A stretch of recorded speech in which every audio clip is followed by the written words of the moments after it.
Hey guys, this is CK Storyteller coming to you with episode 3. And I'd just like to thank uh, Xerez, Xerez Art for doing a picture parachute. And here it is! I really like this picture. It really turned out a lot better than I thought it was going to turn out, and that's only because I didn't give as much description as desirable on my part of Parachute or Jason. Um, it was an accident on my part, and turns out he's really, really cool as an image now, and also, I had a comment on my first video by EK, and I have talked with her, and me and her have designed a character together that will be named Emily.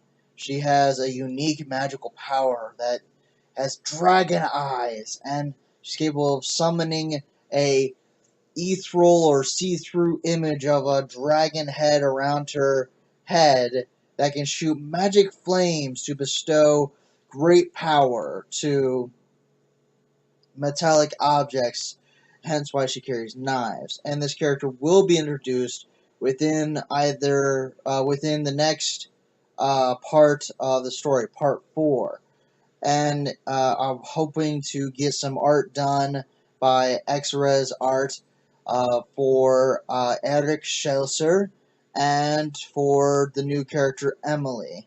Also, we are going to find out who is Dr. Fabre. I hope that you enjoy this episode. And just to let you know, Eric Schelser is from England. I do not have the ability to make accents. And so I'm not even going to try to hide it. I mean, I'm going to try to do a little bit of character or a little bit of voice switch up for each individual. That way, I could try to help you guys imagine who it is. But I'll definitely say who it is who's speaking at the time. And also, Dr. Fabry is from France. I had to look up several surnames, and I found his surname, and I immediately thought of a doctor and decided that that would be the main villain.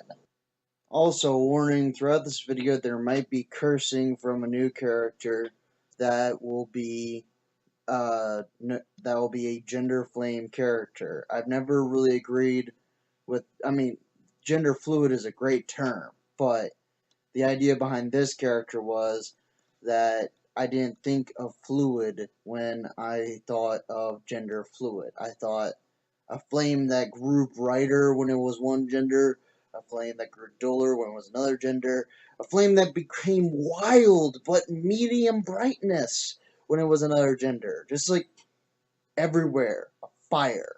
And whenever it was angry in this gender of superiority, it was a blaze of wildfire. And so, I'm going to introduce the character Inferno as well as the main villain. And also, throughout this video, there will be minor cursing from Inferno. And also, I am wearing another shirt throughout the video because I've recorded this video within a couple of days at a time. And so, without further ado, part 3.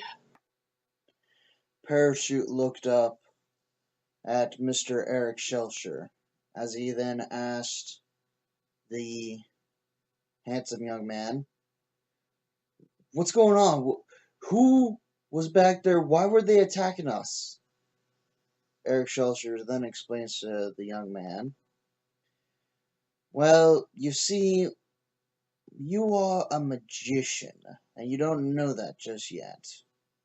But we magicians are people that at a young age or a relatively new age desired and wished for something so great that we gained unique magical properties from our wish. And Dr. Fabry doesn't want that to happen. Now, if you'll come with me, I'll let you meet one of my fellow vagabonds, and hopefully we will not be pursued by Dr. Fabry's forces.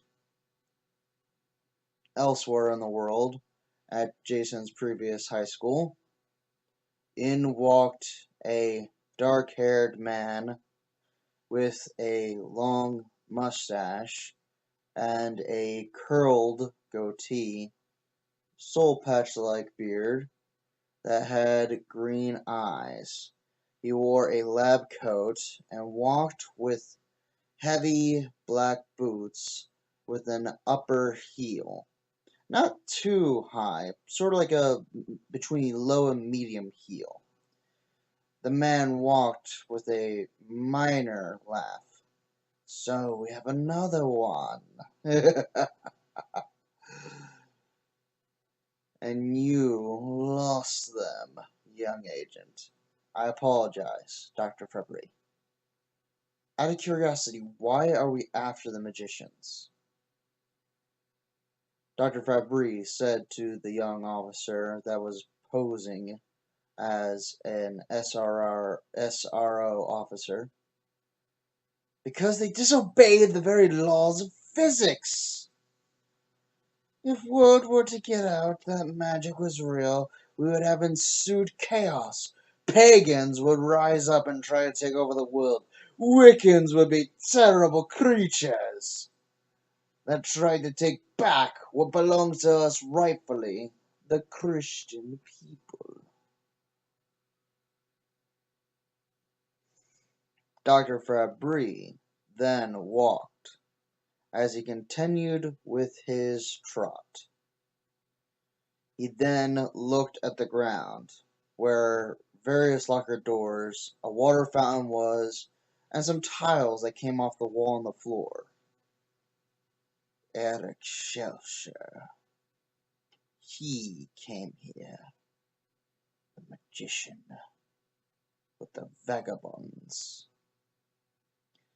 Back with Eric Shelcher and Jason. Jason said to Eric, "What about my folks? How are we going to get back to them? They need to know someone's coming after me. I just want to go home." Eric replied to Jason, "I'm sorry, young man, but your father and mother will soon forget about you thanks to Dr. Fabry's technology, and they will most likely be arrested just for harboring a magician. He's a part of a secret organization that has very long arms in the government from which you are from. If you want to go see them, we'll have to take our forces with us." "Forces?" Jason responds. "What forces?" Eric replies to him. "These forces."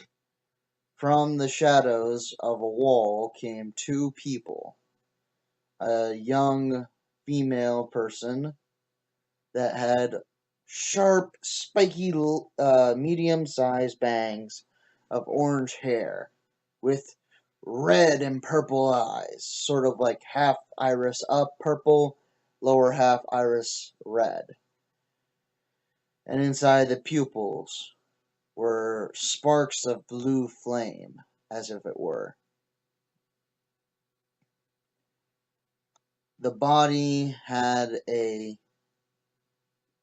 feminine build to it and wore a red tank top with a pair of long black jeans that were baggy.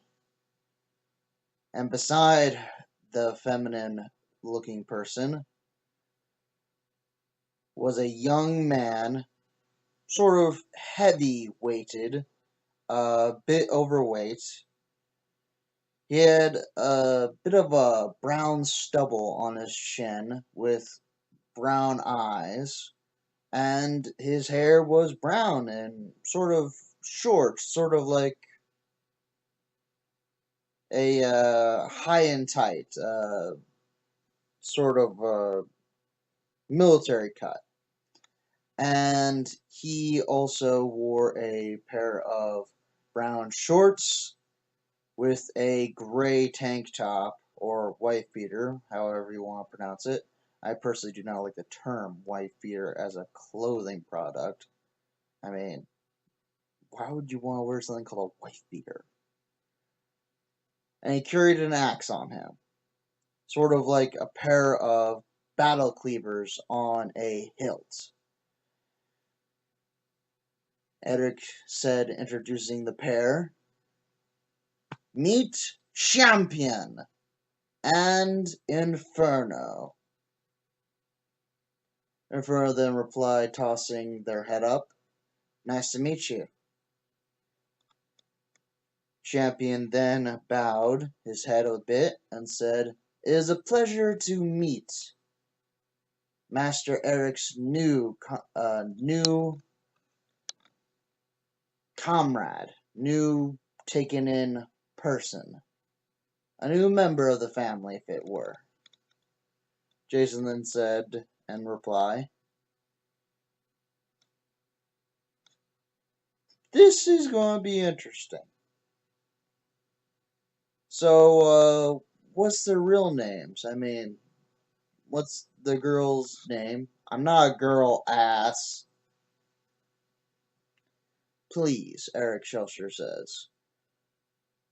Inferno prefers to be called a Ved or a Flame. It is their preferred gender. Jason quirks a brow. Ved? And Inferno replies back with a bit of anger. Yeah, I'm a Ved. I'm sort of like a gender fluid person, if you will. Now back off, asshole. And that's where we'll end the story for today. As I said, I'm going to try to keep these videos under 10 minutes long. This video got a little longer than usual. I apologize for that. But we will pick up with part 4, introducing Emily into the next story part. And we will also be introducing the sort of, if you will, fighter of the magicians, one that does not hide. Have a good one.